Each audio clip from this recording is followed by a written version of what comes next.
ఈ సందర్భంగా drip irrigation ఈ దేశంలోకి తొలి అడుగు ఎలా పెట్టిందనేది ఈ తరానికి తెలియజెప్పాల్సింది అధ్యక్ష.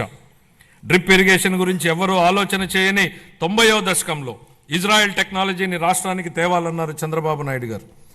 అధ్యయనానికి ఇజ్రాయెల్కి వెళ్లిన కమిటీలో నేను సభ్యుడిగా ఉన్నాను అధ్యక్ష. 3 IAS అధికారులను నన్ను సభ్యుడిగా ఆ కమిటీలో నియమించారు. నాటి ఉమ్మడి రాష్ట్ర ముఖ్యమంత్రి చంద్రబాబు గారి సూచనల మేరకు దాన్ని అధ్యయనం చేసి అందించిన నివేదిక ఆధారంగా దేశంలోనే తొలిసారిగా ఉమ్మడి రాష్ట్రంలో డ్రిప్ ఇరిగేషన్ పైలట్ ప్రాజెక్టు ప్రారంభించారు. దీనిపై నాటి కాంగ్రెస్ పార్టీ అవహేళన చేసింది. ఆ తర్వాత డ్రిప్ ఇరిగేషన్పై జాతీయ స్థాయిలో వేసిన టాస్క్ ఫోర్స్కు ఆయనే నేతృత్వం వహించారు. ఇవాళ డ్రిప్ లేని రాష్ట్రం లేదు, డ్రిప్ లేని పొలం లేదు. What Chandrababu Naidu thinks today the nation thinks tomorrow అనడానికి ఇంతకన్నా ఏ నిదర్శనం కావాలని అడుగుతున్నా అధ్యక్ష. ఇలాంటి డ్రిప్ ఇరిగేషన్ను గత ప్రభుత్వం పూర్తిగా నిర్లక్ష్యం చేసింది. కేంద్ర ప్రభుత్వం డ్రిప్ ఇరిగేషన్ పథకం కోసం విడుదల చేసిన 616 కోట్ల రూపాయలను దారి మళ్లించింది. మా ప్రభుత్వం ఏర్పడిన తర్వాత డ్రిప్ ఇరిగేషన్ కోసం 176 కోట్లను విడుదల చేసి అదనంగా 85,000 హెక్టార్లను డ్రిప్ ఇరిగేషన్ కింద తీసుకురావడానికి మా ప్రభుత్వం అనుమతులు ఇచ్చింది.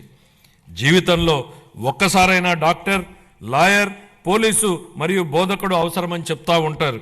కానీ రైతు ప్రతిరోజు అవసరం, 3 పూటల అవసరం. కాబట్టి అలాంటి అన్నదాతకు ప్రగాఢ కృతజ్ఞత భావంతో మేము మరో సూపర్ 6 హామీని నెరవేర్చడానికి సిద్ధమవుతున్నామని తెలియజేయడానికి ఎంతో సంతోషంగా ఉంది. ఎన్ని ఆర్థిక ఇబ్బందులున్నా అన్నదాత సుఖీభావ పథకం కింద ప్రతి రైతుకు ఏటా 20,000 రూపాయల అందించేలా కేటాయింపులు చెప్పామనడానికి గర్విస్తున్నాం అధ్యక్ష. మా ప్రభుత్వం వ్యవసాయ రంగానికి ఊతమిచ్చేందుకు రాష్ట్ర వ్యాప్తంగా 21.87 లక్షల వ్యవసాయ పంపు సెట్లకు 9 గంటల ఉచిత విద్యుత్తుని సరఫరా చేస్తోంది.